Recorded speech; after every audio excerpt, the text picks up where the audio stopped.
Bom dia. Bom dia. Hoje a gente vai falar sobre a cura dos 10 leprosos. Uma passagem até bem conhecida, né? E, como sempre, a gente tem que trazer para o nosso dia a dia. Tudo que a gente fala no Evangelho. O Evangelho não fica e vai ficar velho nunca. E nem só no campo teórico. Não, porque o Evangelho ele não cabe na religião, ele é muito maior que a religião. Ele é usado para tudo. A gente acha que quando se fala de Evangelho, de Bíblia, a gente está falando só para quando a gente está ou na casa espírita ou na igreja. Não, é um ensinamento de vida diária. É tanto que Jesus, ele produziu o Evangelho no dia a dia. No dia a dia. Ele não marcou com ninguém e falou: olha, vamos para o templo agora que eu vou curar lá. Não. Ele saía caminhando, encontrava um cego no meio do caminho e vai lá curá-lo. Chamavam o pessoal, a maioria dos discípulos eram pescadores, falavam: não quero atrapalhar a vida de vocês não, vão lá pescar, que durante a pescaria eu converso com vocês. É tipo assim, sabe? Então, o Evangelho dele era construído no dia a dia e através de ações. Então, o Evangelho para nós não é só dentro das instituições religiosas, não é só dentro da casa espírita, da igreja, nem do templo protestante, tá? Eu vou ler a passagem, depois a gente vai conversar sobre ela, inclusive alguns aspectos de curiosidades históricas da época, tá?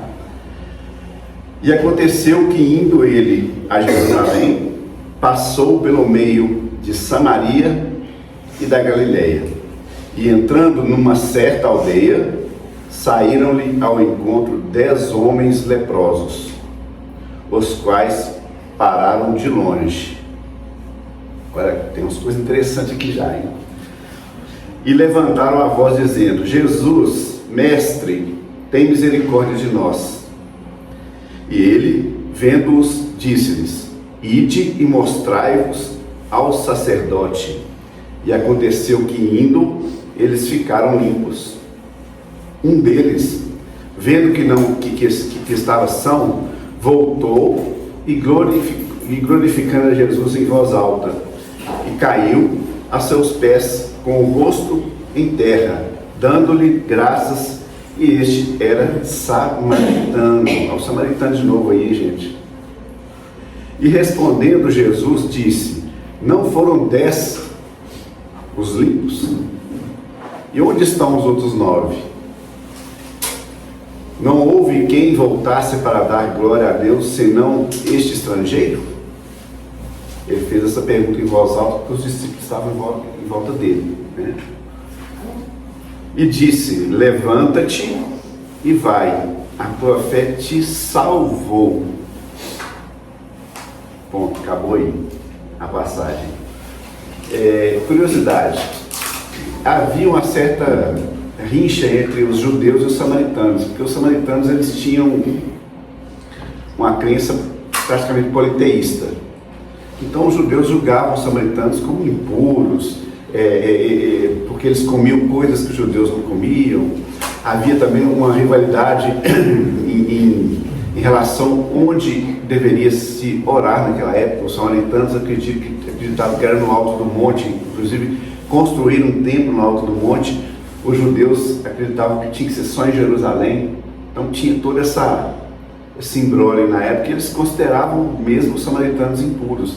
É tanto que os judeus mais ortodoxos, eles não conversavam com os samaritanos. Os alimentos que os samaritanos tocavam se tornavam impuros para eles. Os vasilhames que eles usavam se tornavam impuros. Então a gente vê Jesus citando os samaritanos em várias passagens. A conversa dele com a samaritana no poço, que ele pediu era para dar água para ele.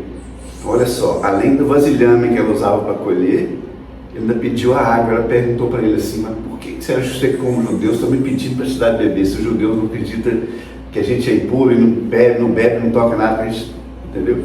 Tem a passagem do bom samaritano, que encontrou uma pessoa caída no caminho, foi o único que parou. Passou um sacerdote, passou um escriba, passou direto, e o samaritano que parou. Então, por que tem essa...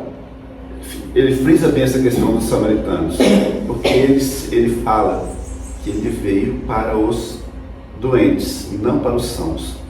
como o pessoal julgava os samaritanos como doentes na época, ele gostava muito de passar por ali. Porque ali ele achava serviço, né? Então, o lugar que tinha muito serviço para ele era ali naquela região. É tanto que quando ele saiu para ir para Jerusalém, os judeus eles costumavam dar a volta, que era um caminho assim reto, para ir para Jerusalém. Aí você passava por Samaria. Só que os judeus davam a volta pelo Rio Jordão, passavam por um caminho mais longo para evitar aquela região. Aí quando Jesus saiu, isso mostra direitinho no filme The Chosen. Quando ele sai com os discípulos, aí ele chega num certo local que tem que fazer, tem a bifurcação. Ou você vai direto para Samaria, ou então você passa. Aí Jesus foi para um lado, os discípulos estavam indo para o outro, aí na hora que Jesus estava do outro lado. Eu falei, mestre, por que você está indo por aí? Eu falei, não, a gente vai passar por Samaria. Então ele sempre fazia questão de fazer isso, né? Aí vem a questão da história do samaritano aí. Então a gente tem que observar que Jesus, como mestre, ele tinha que procurar essas situações para já dar o exemplo, né? E aí tem um negócio interessante aqui que ele faz uma parte da passagem que ele fala assim, e entrando em uma certa aldeia. Uma certa aldeia. Aí, nessa certa aldeia, ele encontrou os 10 leprosos, que pararam de longe. Pararam de longe. Olha que... Porque quando a gente tira o véu da letra, quando a gente aprofunda, quando a gente pega o Evangelho e não leva no pé da letra e procura aprofundar o que aquela palavra aqui diz, eles pararam longe, a gente pode interpretar também o seguinte, olha, quando a gente está numa situação muito ruim, pararam longe e levantaram a voz, porque estavam de longe. A gente chama por Jesus, a gente busca, a gente ora, a gente faz uma prece, faz um pedido. E quando ele fala que levantaram a voz, né, no sentido, para nós, tá? Agora trazendo para nós, não é sentido de gritar, não. No sentido de elevar a nossa prece, de elevar, jogar para cima aquilo que a gente está pedindo, de elevar aquele pedido nosso para uma vibração maior, para alcançar Jesus, nem que seja de longe. E ele de longe, ele resolve parte dos nossos problemas. Quando a gente levanta a voz, o que é levantar a voz? Nesse sentido, não precisa ser aquela oração de múltiplas palavras, de várias palavras repetidas, mas algo sentido, algo que você está sentindo. Às vezes nem falar precisa, só sentir e jogar para cima. E aí ele falou para os leprosos, vá até os sacerdotes, e no meio do caminho eles foram curados, não foram curados ali na hora. Por que ele falou vá aos sacerdotes? Porque quem determinava na época, quem estava doente, quem tinha que ir por vários leprosos, eram os sacerdotes, eles faziam a triagem. E naquela época qualquer doença de pele, qualquer uma, psoríase, vitiligo, qualquer doença de pele era considerada lepra. Eles não tinham conhecimento tão aprofundado como a gente tem hoje. Então, quando alguém desconfiava que existia pessoas com problema de pele, eles levavam até o sacerdote e ele fazia triagem, não, você não pode mais ficar aqui, você tem que ir. E tinha situações que essas doenças se curavam, que era uma doença mais leve, era raro, porque ele já juntava todo mundo com os leprosos dali, pegava a lepra e ficava, mas alguns se curavam. Então, quando essas pessoas que se curavam percebiam que estavam curados, tinha que se apresentar de novo ao sacerdote para ver se ele podia ser reintegrado à sociedade ali na época. Então Jesus, como ele disse que não veio destruir a lei na época era aquela, falou, vai lá e se apresenta. Só que apenas um voltou na hora que percebeu que estava curado. Aí trazendo para nós, gente, ele falou aqui que ele entrou numa certa aldeia. Quantas aldeias nós temos dentro da gente? aldeia do orgulho, a aldeia da vaidade. Então, e dentro dessa aldeia está cheio de lepra. Então, quando a gente pede a Jesus, olha Jesus, eu preciso trabalhar esse lado em mim, eu tenho que trabalhar isso. Você está conversando com ele, mas de longe, fala assim, olha, eu tenho, mas realmente... Então ele vem, você começa a conhecer, começa a rezar, começa a buscar Jesus, e ele faz uma melhora na gente naquele determinado ponto. Só que é o seguinte, esse samaritano, ele voltou e reconheceu que ele foi curado e foi lá agradecer a Jesus.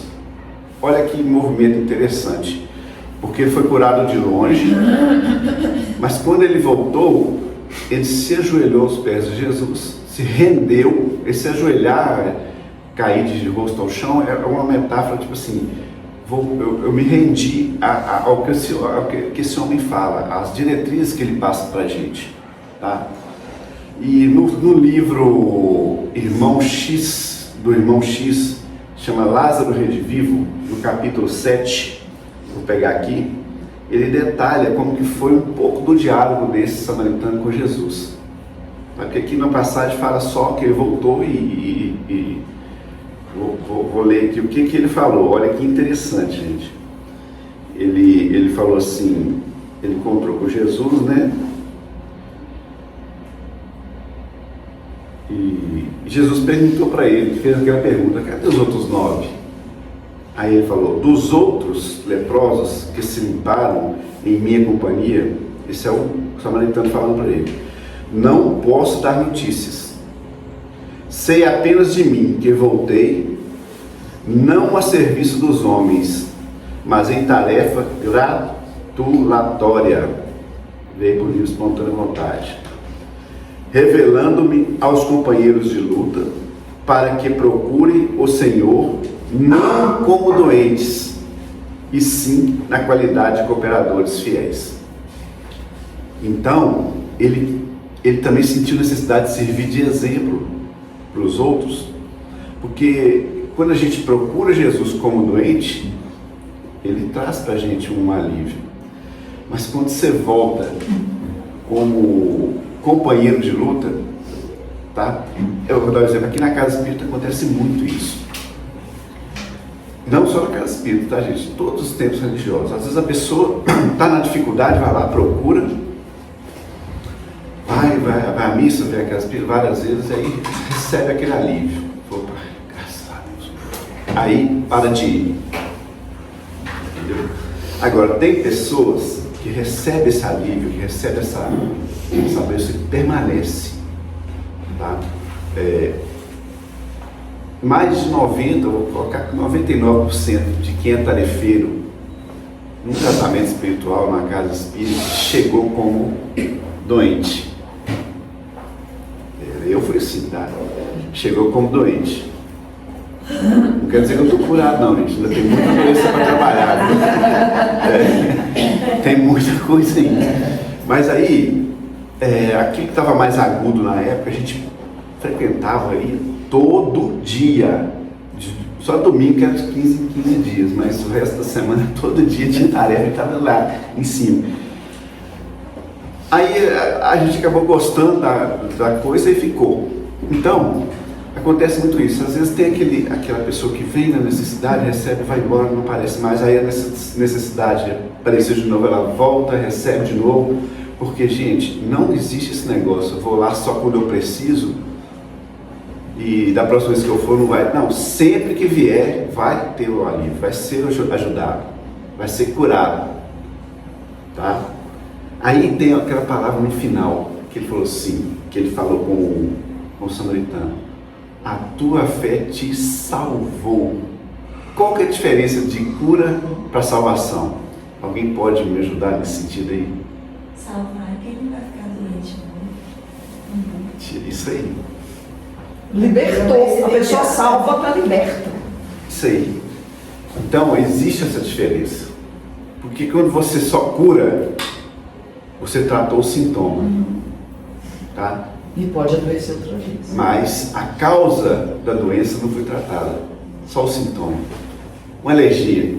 Você tem alergia a gato. Você pegou o gato, brincou com ele.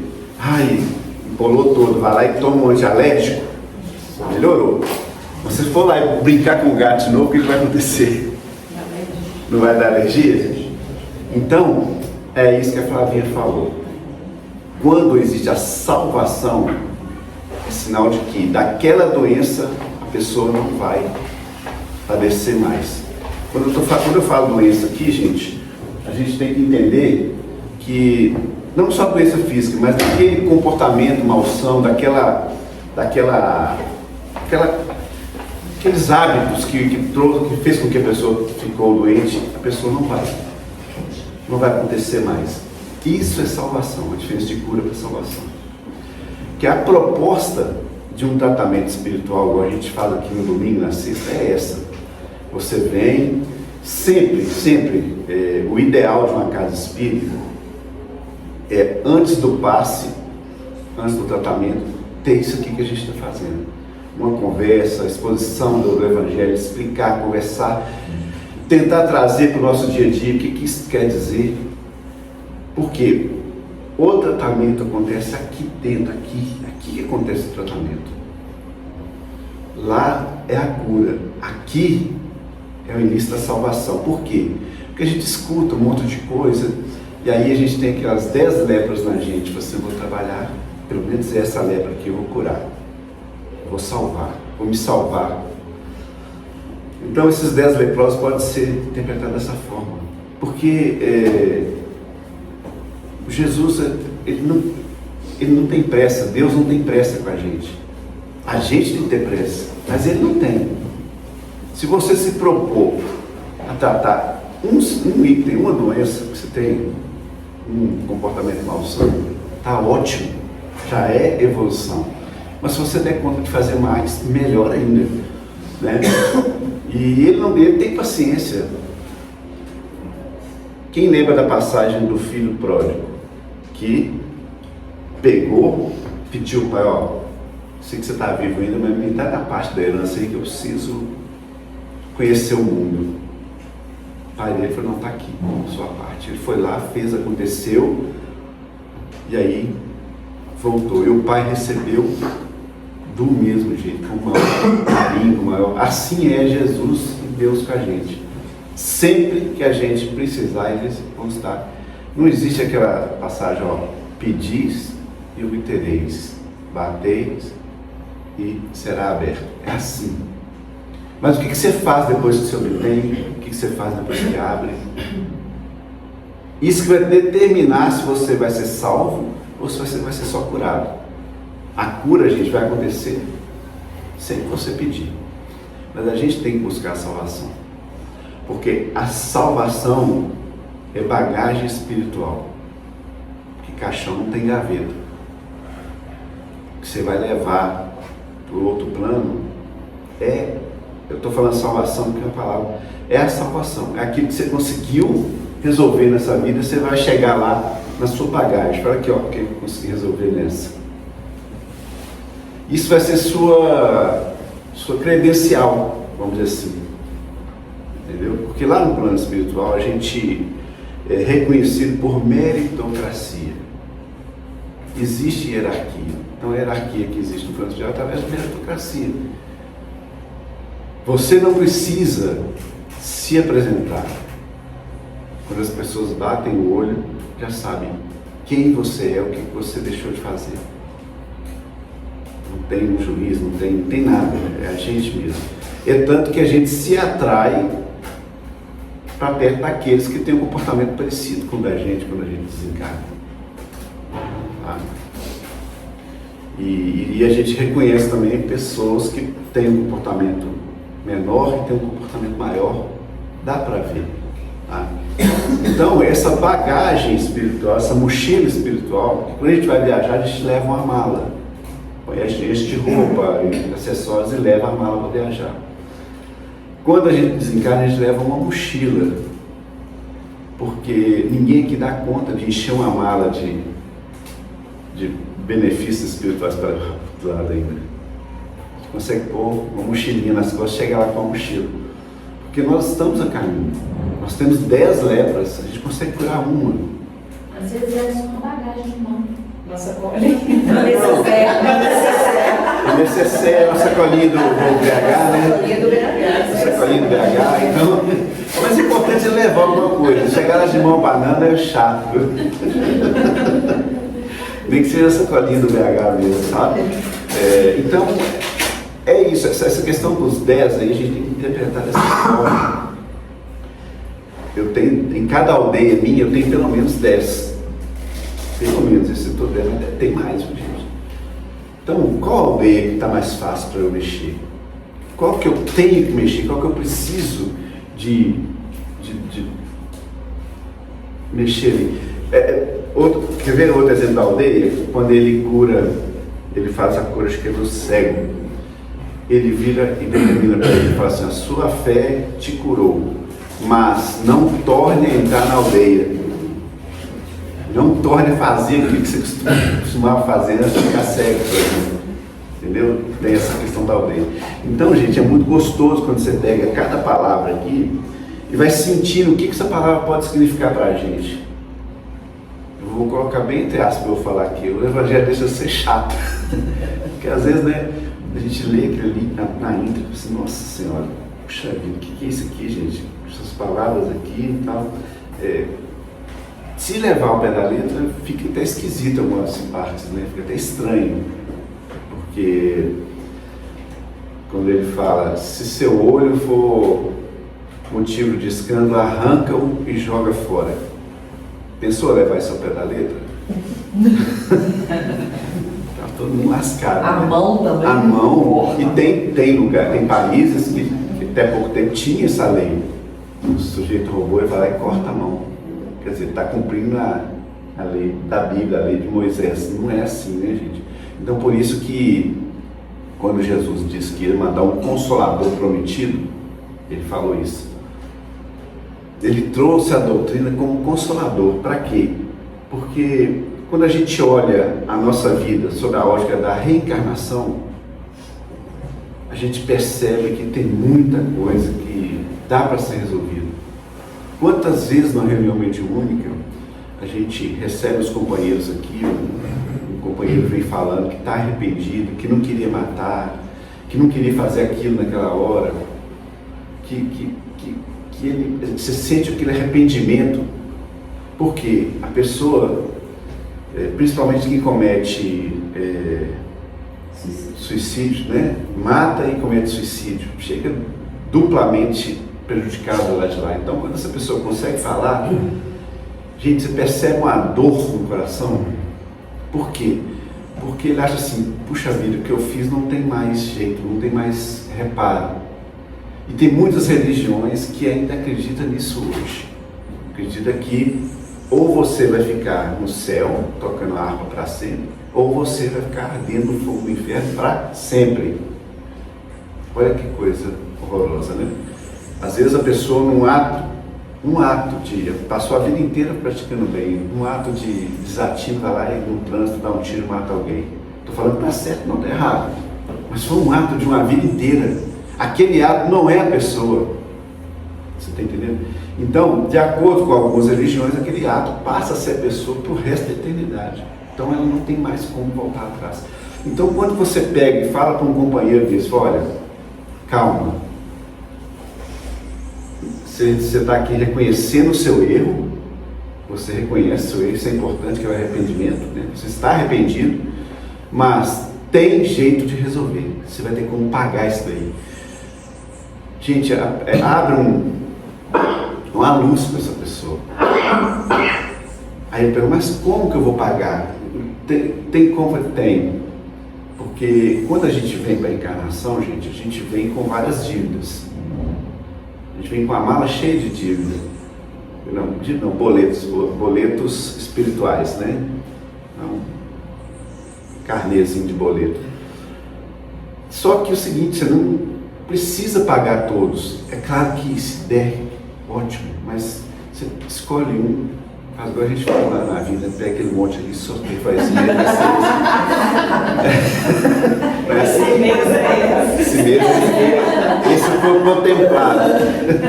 Aí, beleza, sorteio ali, mas no nosso caso a gente pode folhear como espiritualmente, assim, espiritualmente eu dou conta desse aqui agora, eu vou quitar ele.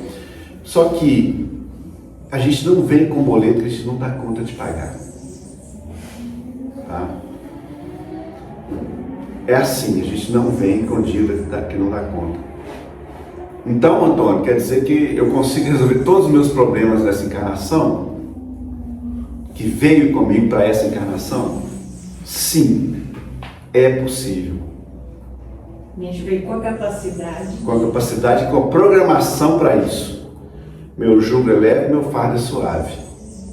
Isso é literalmente o amor cobrindo a multidão de pecados.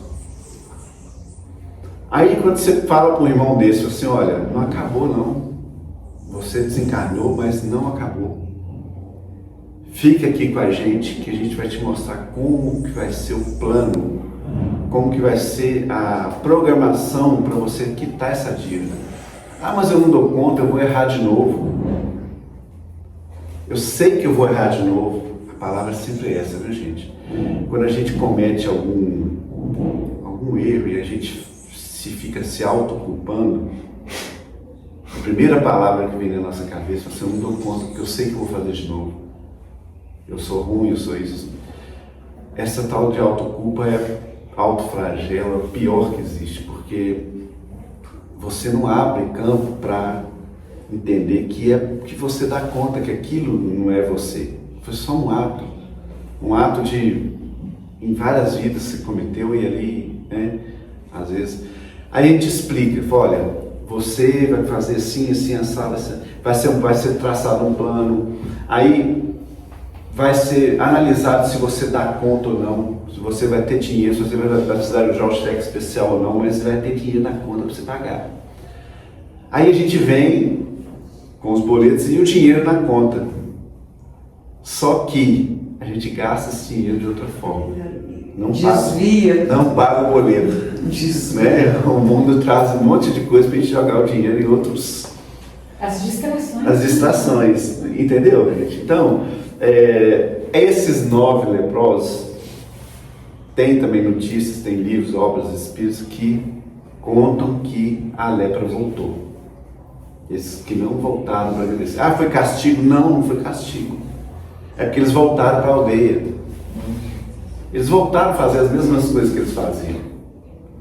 É por isso que a doutrina explica tanta coisa que às vezes você vê uma pessoa lutando contra uma doença e a outra, você conhece outra pessoa que tem a mesma doença lutando contra aquela doença, aquela pessoa é curada, resolve o problema dela e essa aqui não. Mas por quê? Porque se essa pessoa for curada, a chance dela fazer o que ela fazia antes de ficar doente é gigantesca. Então, por misericórdia, há apenas um alívio de alguns sintomas para ela passar a encarnação toda com aquele problema, para não cometer os mesmos erros. Vou dar um exemplo que uma mãe que tinha um filho estava numa situação muito complicada. Ele veio até a adolescência, chegou na adolescência, adquiriu um problema, começou a dar um problema atrás do outro, um problema atrás do outro, e acabou ficando de cama. Eu não sei detalhar agora qual que é a doença que ele tinha. E ela procurou o Chico e falou para Chico assim, Chico, o filho da minha conhecida teve o mesmo problema e ele foi curado, ele conseguiu resolver o problema. Por que meu filho não consegue? Ele está sempre de cama, ele está sempre dependendo de mim para ajudá-lo, a doença dele fica mais grave. Por que isso acontece? Por que uns... Aí o Chico explicou para ela que esse menino tinha tendências suicidas, que ele já tinha suicidado umas 10 encarnações seguidas. Que aí ele veio com esse problema para ele ter esse problema e não ter condições de se mover, de se levantar da cama, para não cometer o suicídio de novo. Ele tinha que passar uma encarnação inteira sem suicidar, mesmo que de cama, mesmo que... Então, Quando a gente olha para uma situação dessa e acha que é ruim, não é bom, né, gente? Vamos falar que é bom, que não é não. Mas quando você pega o olhar espiritual em cima de uma situação dessa, você percebe que existe ali um amor cobrindo uma multidão de pecados, existe uma misericórdia ali. Porque na próxima encarnação, o psiquismo desse rapaz já vai ter meio que esquecido a questão do suicídio. Porque ele passou a encarnação inteira sem suicidar. Pois não, Alan? Então, eu acho que também enxergar a doença como a cura do perispírito, como aquilo que vai drenar o problema do perispírito dessa pessoa, para que ela consiga ter uma depuração, consiga progredir um pouco mais e tirar esses males que ela tem, né? Esses problemas morais. É que a gente não enxerga, a gente enxerga mais o externo. Exato. Tá fácil a gente enxergar é o físico, é o externo, é aquilo ali, né? Mas então, quando a gente traz esse olhar para o lado espiritual, a gente percebe isso, tá? Porque quando é feita a programação reencarnatória, gente, o que acontece? Nós temos o perispírito, que é o corpo espiritual, tá? Ele grava, olha que interessante, ele grava tudo que a gente faz em todas as encarnações. Eu tenho um médico que ele é muito estudioso, ele produziu um livro que chama Da Alma ao Corpo Físico, Dr. Décio. O livro dele é fantástico, porque ele é médico, então ele pega a doença física e depois vai trazendo para o lado espiritual, vai esmiuçando aquilo ali, muito bacana o livro. Em determinado momento ele fala assim, que a humanidade se encantou com o DNA. O DNA é uma coisa fantástica, né? Ele é único, ele tem várias informações ali úteis, mas aí ele fala assim, é porque eles não conhecem o perispírito, porque o que o DNA proporciona é uma fração do que o perispírito faz, porque o perispírito ele vem gravando tudo que a gente faz. Aí quando a gente desencarna, vamos supor, o Antônio veio para essa encarnação com o propósito de trabalhar algo que prejudicou a visão dele no passado. Só olhava para o lado ruim das coisas, né? Nossa, tudo hoje tem duas interpretações, uma boa ruim, não só olhava. Então veio, conseguiu fazer, então você já não tem problema naquele lado ali. Então quando você vai fazer a programação reencarnatória no plano espiritual, existem os técnicos que moldam o corpo físico que você vai vir, para passar pelas coisas que você tem que passar na encarnação, tá?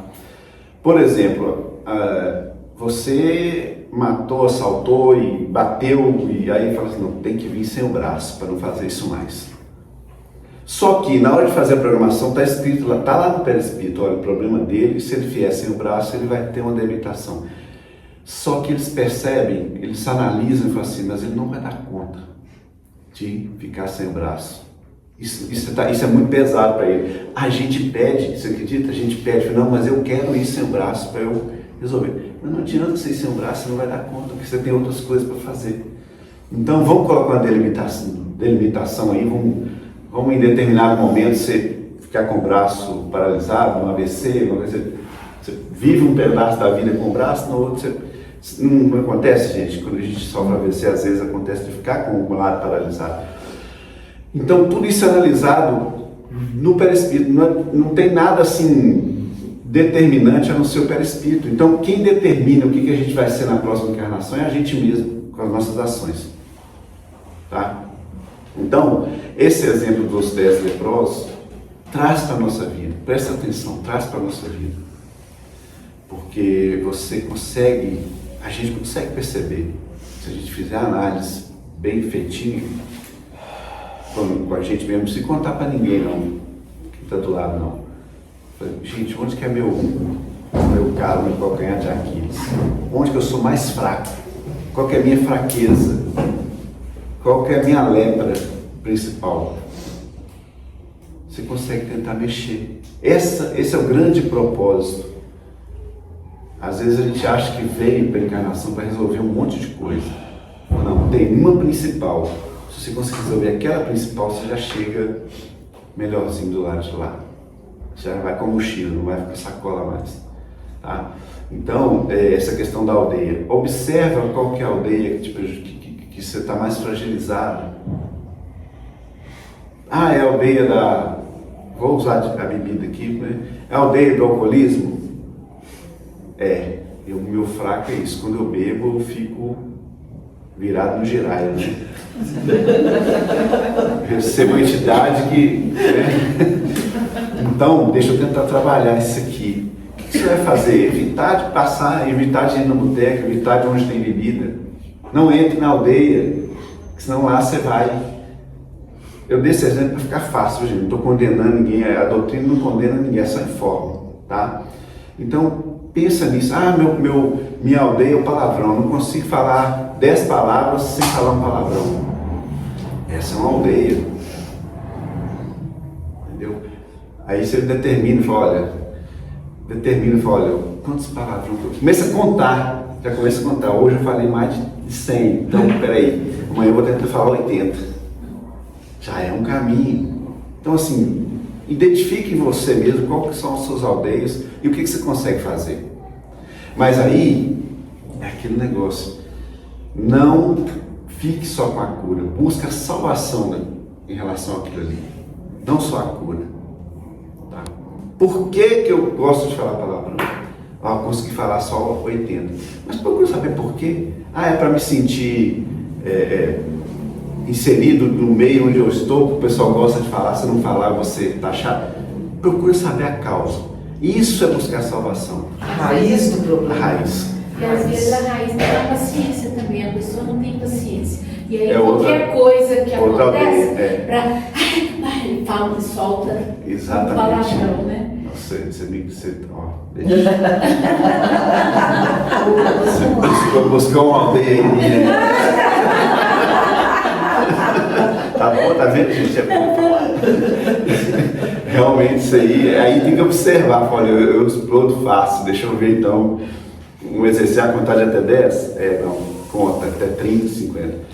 Pois não, Marcelo. É tão interessante como é que a gente busca, nem que seja centro espírita, que seja uma religião qualquer, para resolver um problema, né? Exato. E após resolver este problema, muitas vezes a gente retorna para a conduta do cotidiano. E a gente esquece que nesse retorno é que a gente tem que repensar nessa nossa conduta, nessa nossa mudança de conduta. Porque o que traz a salvação é a mudança de conduta. O que traz o problema, a gente não ter mais o problema, é a mudança de conduta. Sim. E não resolver um problema pontual. Né? Então, a busca, muitas vezes, da casa espírita para resolver um problema de saúde, não quer dizer que você foi salvo. Você curou aquele problema pontual. Mas se você não tiver mudança de conduta, vai voltar. Continuidade, isso aí, a palavra é essa. E não foi isso? Eles não foram curados no caminho de volta para a aldeia? E aí um voltou. Esse voltar, gente, é o seguinte, entender que aquilo que está escrito no Evangelho é bom, que eu dou conta de fazer, sabe? Mudança de conduta. Que eu dou conta, nossa, acho que eu dou conta de fazer isso. Não é virar santo, né? Ninguém consegue essa vida. E não é isso também que a doutrina ensina pra gente. Ninguém vai conseguir mesmo. Mas melhorar um pouquinho, sim.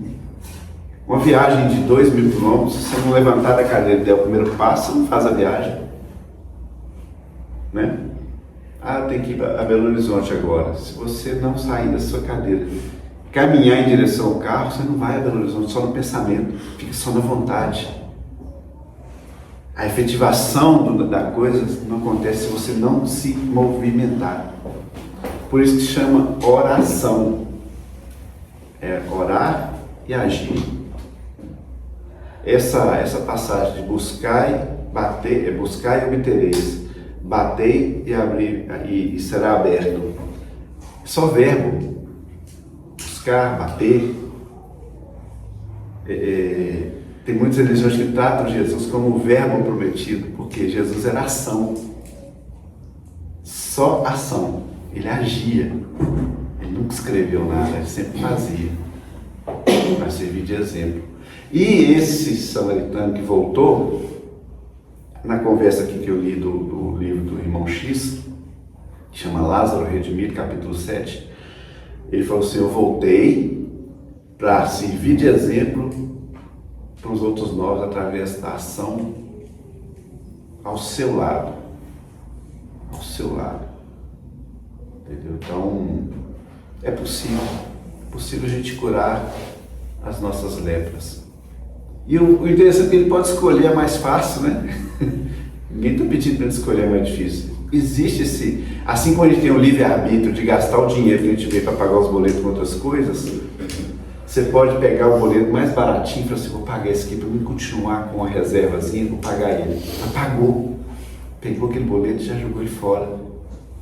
Tá? Mas que você vem com a reserva para pagar tudo, vem.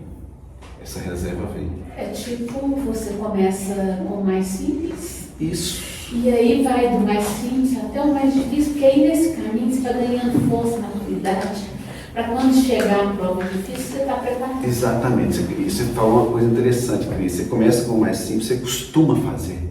Você fala assim: nossa, é possível. E quando você busca um negócio mais difícil, às vezes você não consegue naquela hora, porque você não está preparado naquela hora. Aí vem a frustração: fala, não dou conta não.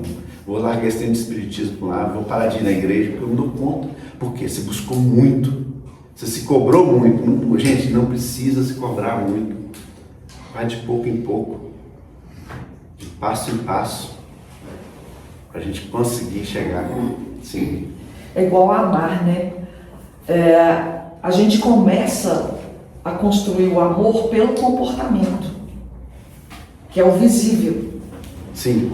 A partir do momento que você vai se comportando amorosamente, aquilo vai solidificando dentro de você e vai se tornando parte de você, até sair do comportamento para algo mais sutil, que é o sentimento. Então, eu não consigo amar, eu não tenho sentimento de amor, mas começa comportando. Começa com um comportamento amoroso, que aquilo vai ascendendo, vai sutilizando até chegar no sentimento. Eu lembrei do Emmanuel com Chico. Quando o Emmanuel apareceu a primeira vez para Chico, o Chico viu ele a primeira vez e falou assim: você tem uma tarefa de escrever, psicografar 40 livros nessa encarnação. Aí o Chico virou para ele: mas eu não tenho condição financeira, não tem papel, não tem dinheiro para fazer isso, eu não consigo. Aí o Emmanuel falou para ele assim: eu preciso só de 3 coisas. O que é então? Vamos lá, quais são as 3 coisas? Disciplina, disciplina e disciplina. É isso que a Sandra falou: às vezes a gente vem pela disciplina. Mas por quê? Porque a disciplina antecede a espontaneidade. Aquilo que você vai fazendo com a disciplina, se for uma coisa boa, você pega gosto, depois passa a ser natural, não mais por disciplina. Olha o conselho que Emmanuel deu para Chico: só ter disciplina, Chico, que o resto vai acontecer. Aí passou o tempo, a disciplina transformou-se em outra coisa: amor. Toninho, eu acho que até a caridade, como disciplina, né? Às vezes você Sim. começa não afinado com aquele sentimento que a caridade traz, mas acho que depois de um tempo ela começa a fazer mais sentido. Exatamente. Vamos dar um exemplo da campanha do quilo, que a gente fazia de 15 em 15 dias no domingo. Nós que dava domingo 7h30 da manhã, que ela ia, vamos. Eu falei: não, o que eu vou fazer? Às vezes aquele sol lá fora, gente, podia fazer tanta coisa. Vamos lá. Gente, eu juro pra vocês, as primeiras vezes eu fui na disciplina. Mas aí as coisas começam a acontecer na rua, você começa a observar, e aí depois passa a ser gostoso, sabe? Você começa a perceber o tamanho daquilo que você está fazendo pela disciplina, na raça. E sentir os benefícios. E sentir que os a gente benefícios. acha que está fazendo para os outros. Não, mas está fazendo para nós. Então, é assim mesmo, a gente começa. E não é feio começar na raça, viu, gente? Não tem problema não. Eu não mereço estar aqui porque eu estou aqui forçado, eu estou aqui. Não tem problema. Se Se você continuar forçado, depois vai vir por conta própria.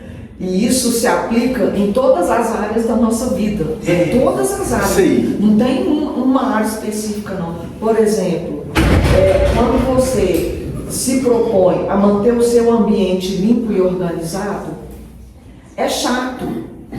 É chato você ter que varrer, lavar, limpar, colocar uma cozinha. Muito chato. Tem muita coisa gostosa para fazer e esse serviço é um serviço maçante. Mas quando você começa a colocar disciplina nisso, o seu comportamento é de fazer, o seu compromisso é fazer, né? Igual quem tem dificuldade com fidelidade, a gente, né, trabalha muito isso nas pessoas. O seu compromisso primeiro com a fidelidade é fazer, depois isso passa a fazer parte de você, depois você passa a só gostar do ambiente limpo e organizado. Quando tiver bagunçado, você vai sentir mal. Quando tiver sujo, você vai sentir mal. Atividade física é assim. Você Começa adoece. Se adoece, aí você tem que fazer. Triglicérides. Aí você tem que fazer, você começa, anda 200 metros, não, chega, já fiz. Aí outro dia você anda mais 300, aí vai. Não é assim? Por isso que eu falo que evangelho, gente, não é só religião. O evangelho não é religião ali. É a essência da religião, mas não é só isso. Se a gente pegar o evangelho e aplicar para tudo que a gente vai fazer, fica bacana demais, porque ele é para isso. O evangelho é para isso. Desde que a gente saiba tirar o véu da letra. Se você não tirar o véu da letra, você acha que é impossível de arrancar o olho e jogar fora, né? Então, eu acho interessante como que ele é tão atualizado. Não parece que foi escrito. Não é? E outra coisa, Chico fala também que ele, além de ser atualizado, ele não é só para esse mundo. Ele é universal. É a lei que rege o universo, gente. Todos os mundos, vocês já pararam para pensar nisso? Não é só aqui da Terra. Bacana, né? Então, é isso. Lembra quais são as nossas 10 lepras e tenta curar um, tenta salvar. Busca a salvação. Tá? Isso é uma das poucas passagens que Jesus usa a palavra salvação. A sua fé te salvou. Ele sempre fala, a sua fé te curou, mas vai e não peques mais. Agora, nesse caso, não. Ele falou para o samaritano, você está salvo, meu amigo. Dessa doença você não vai padecer mais, não. Por causa desse gesto seu e porque você está... que ele fez a proposta para Jesus, eu voltei, não mais como doente, mas como alguém que quer seguir o seu exemplo. Então, ele falou assim, esse aí já, daqui para frente, ele vai seguir, mas ele está salvo. Acabou essa doença, não vai voltar. Então, pensa nisso para a gente. A prática. Tá? É isso. Obrigado. Nós que agradecemos, né, gente?